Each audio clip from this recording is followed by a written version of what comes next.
An elderly couple boarded a flight headed to Hawaii for a 2-week vacation to celebrate their 50th anniversary.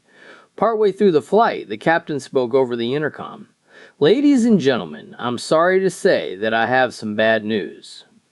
Our engines are malfunctioning and we will attempt an emergency landing. Luckily, I see an uncharted island below us and we should be able to land on the beach. However, the odds are that we may never be rescued and will have to live on the island for the rest of our lives."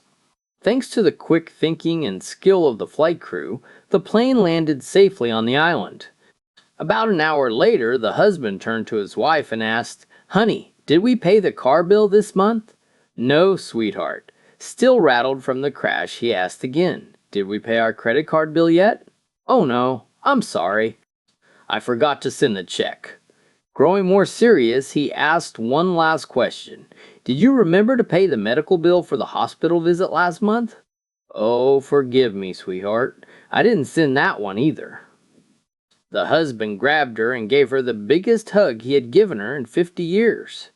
She pulled back, confused, and asked, "What was the hug for?" The husband answered, "Don't you see? The debt collectors will find us." A television reporter was sent to the countryside to write a story about how people lived there. When he arrived, he noticed an old man sitting by the entrance of his house holding a bottle of alcohol. The reporter introduced himself and asked how life was in that place. The old man answered, "We usually do what you city folks do, but we add manual labor, taking care of animals, harvesting, the usual." Wanting something interesting for his article, the reporter asked if the old man had any stories. The old man started laughing and said, "Yes, I do in fact, son.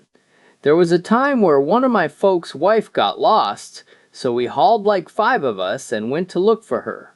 We found her and had sex with her." The reporter was shocked, but brushed it off and quickly changed the subject, asking about the local animals instead. The old man laughed again and said, "Yes, this one's a funny one. One of my folks' goat got lost once, so we hauled like 6 of us and went to look for it. We found it and—" "Whoa, whoa, whoa," said the reporter. "Come on, old man, there has to be a story with impact, emotion like happiness or sadness. Something that happened to you that changed your life." The old man stared straight into the reporter's eyes. Tears began to roll down his face as he looked toward the ground. With a cracking voice, he began to speak. "There was a time when I got lost.